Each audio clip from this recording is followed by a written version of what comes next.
Hello, a good day to all.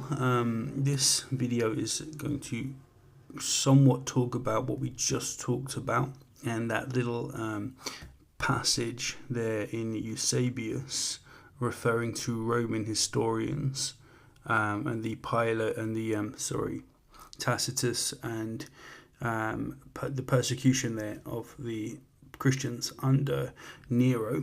And we're also going to talk about the Acta Pilati, or the Acts of Pilate.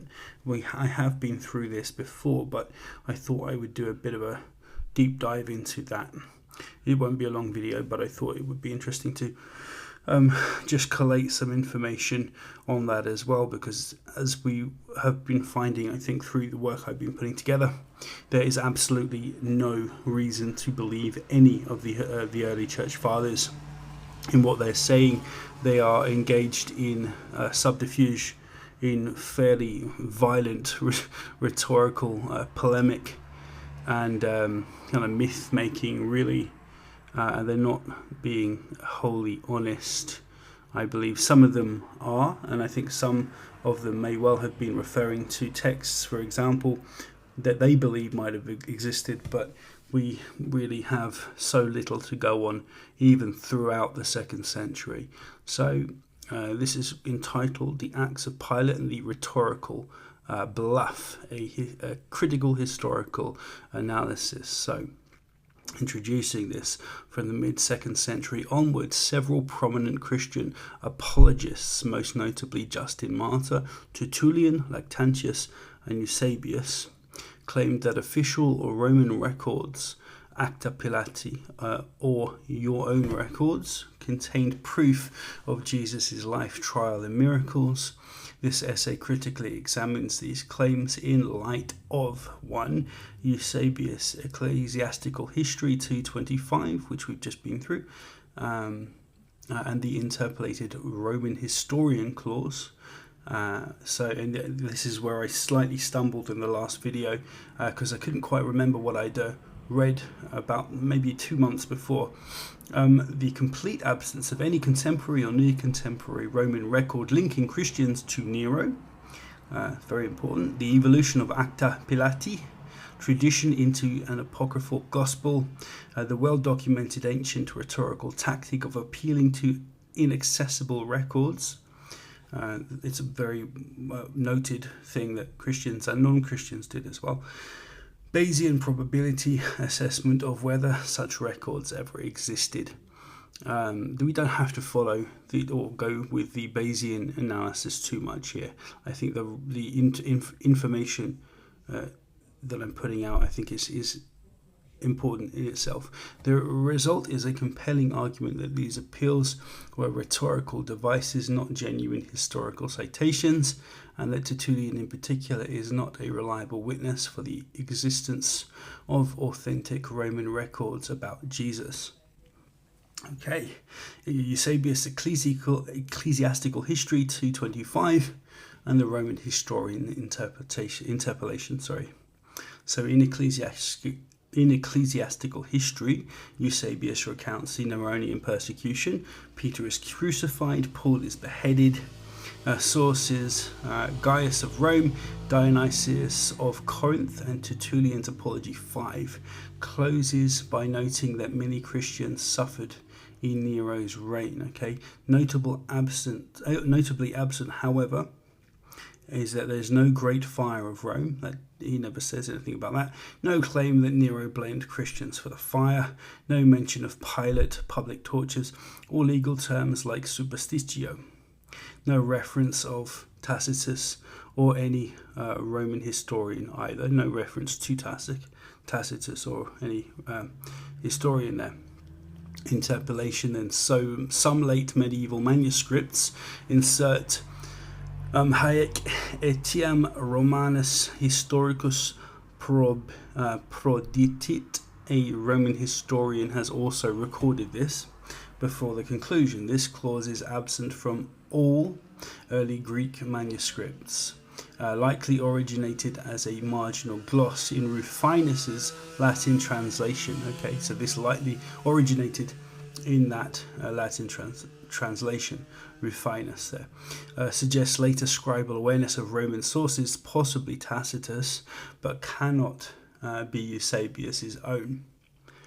Okay, the absence of contemporary Roman testimony.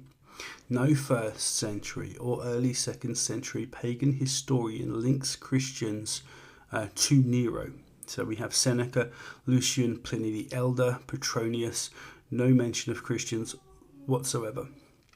Josephus mentions Jesus now this mention of course is disputed, we've been through this, but again nothing on Nero or Roman persecution even in that fraudulent testimonium. Suetonius notes Nero punished Christiani but without fire narrative, and it's an ambiguous context.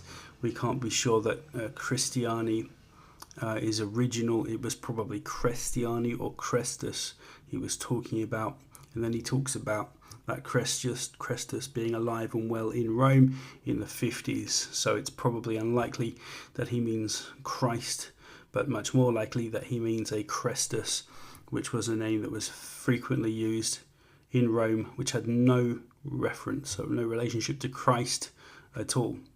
Pliny the Younger discusses Christians in 112 CE with no link to Nero either. And then we have Tacitus's Annals 1544, which we went through. First explicit Neronian Christian fire link here. It's supposed to be in 115 CE. No evidence Christians knew this text before the 5th century though, and that's with Sulpicius Severus. Early Christian tradition then, first Clement, Ignatius, either omit Nero or present Peter and Paul's deaths without political context. Tertullian, 197 CE, is the earliest to say Nero was the first persecutor, but he does not describe the fire and does not echo Tacitus. So, firstly, we want to say Christians were probably being persecuted in minor ways through the 2nd century. This is reasonable to say, but plenty of Christians existed in the 2nd century and lived within the empire, doing pretty well. The Acts of Pilate in Christian apologetics. So, Justin Martyr, 155 CE, First Apology, 3548, twice urges the emperor and Seneca to consult the Acta Pilati for proof of Jesus' miracles and crucifixion. Immediately pivots, however, after this, to scripture, citing Psalm 22, and suggesting the records are, though this suggests, of course, the records are a rhetorical bridge, not a real evidentiary anchor. There are no quotations and no Roman legal phrasing of any of these acts of Pilate. Justin appears just to be saying this without recourse to any acts whatsoever. He never quotes them or anything like that. Tertullian, again 197 CE, Apology 21. He claims Pilate sent a favourable report to Tiberius, who proposed deifying Jesus. Senate refused. Tiberius threatened accusers. Politically implausible. No pagan corroboration for this at all. Reads as inversion of Roman imperial cult politics. Christ should have been deified. No direct quotation from any records, of course. So it's just a stupid notion that the Romans would have said this kind of thing. And there's no other evidence whatsoever about Christ in the 1st century, so we just can't. There's nothing to go on apart from Christian tradition. Lactantius in 310 CE, Divine Institutes 4:7 repeats Tertullian's story almost verbatim. No new or verifiable data, so he gets an honourable mention. Eusabius 313 to 325 CE, he's writing around that time. In E.H. Historical Ecclesiastical Histories 222 summarizes Tiberius Pilate report story, citing ancient histories clearly dependent on early Christian apologetic tradition, however, the apocryphal Gospel of Nicodemus, i.e. the Acts of Pilate, the 4th century and later, expands the trial into a dramatic Christian narrative with speeches and miracles, universally regarded as theological fiction, however, no Roman administrative style whatsoever, so it's just written by Christians. No direct quotations, no Roman detail across all early appeals to the Acta Pilati, no verbatim quotes, of course, no unique information not already in Christian tradition, no trace of the terse bureaucratic style typical of Roman Acta as well. If such records had existed and were accessible, quoting them would have been devastatingly effective in the apologetics, in Christian apologetics. The complete absence of quotation strongly suggests the appeals were rhetorical, not evidentiary. Eusabius and the spurious Acts of Pilate. Now, in EEH, Ecclesiastical Histories 951, Eusabius refers to the Acts of Pilate circulated under Maximus Dia as spurious and impious. They're used for anti-Christian propaganda. This admission shows by the early 4th century documents called the Acts of Pilate were recognized forgeries. No authentic pro-Christian acta were in circulation. The title was available for both apologetic invention and hostile counterfeiting. Okay. And the rhetorical bluff in ancient polemic now. So we're going to see how the Christians are engaging in a rhetorical technique which is used to put the burden of proof on your enemy now, not your enemy, your detractor, say. Ancient forensic rhetoric frequently used the consult your records device. A Quintilian Institutio Oratia 579-10 advises challenging opponents to check their records to project confidence, even if inaccessible. Cicero Pro Archia 10 appeals to municipal records, knowing they couldn't be checked in court. Josephus, in Against Appian 154, tells critics to look in their city archives for proof of Jewish antiquity. This is unverifiable. Lucian, Death of Peregrinus 12, satirically tells readers to check temple records for absurd claims. A Christian apologist now, Justin Tertullian Lactantius, used the same formula. Confident imperative, consult your records, appeals to inaccessible or non-existing documents, immediate segue to scriptural or theological arguments. Okay, so this was a verifiable ancient rhetorical bluff, effective because it shifted the burden of proof while avoiding actual verification. So it's a cheap trick. It can be outed. You can, if you have time and can be bothered, you can show these people that use this to be just liars and dissemblers, but it was effective in its time. Yeah, we did a Bayesian analysis. It was just put into ChatGTP here. So, but the conclusion, over 90% probability that no genuine Acta Pilati lay behind these appeals.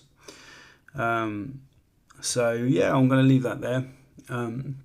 I will be putting, sometime soon, I've said this before, but I will be putting all of these little essays online, and people are invited to check them. And in your own way, if you can, if you wish, if you're a Christian, for example, and you wish to make a sensible rebuttal to anything I've written, I invite that, and please do. Maybe you can help us all know better how to do Bayesian analysis, for example. I'm basically using ChatGTP here. I make no bones about that. But I have tried to rate all of these in favor of skepticism and conservative priors, so that we can really make a good go of putting together some really decent arguments and not be biased ourselves. I don't think we need to be. Lots of the information here is really quite clear cut. I think there is highly suspicious and just an overwhelming lack of decent evidence for the historical Jesus Christ. And this is why I'm here, and this is why in further work down the line I want to start to talk about what Christ really is, and why we should be interpreting the Gospels and Jesus' story as wholly allegorical and mystical as well, because there is a huge relevance to the texts when we read them properly. Okay.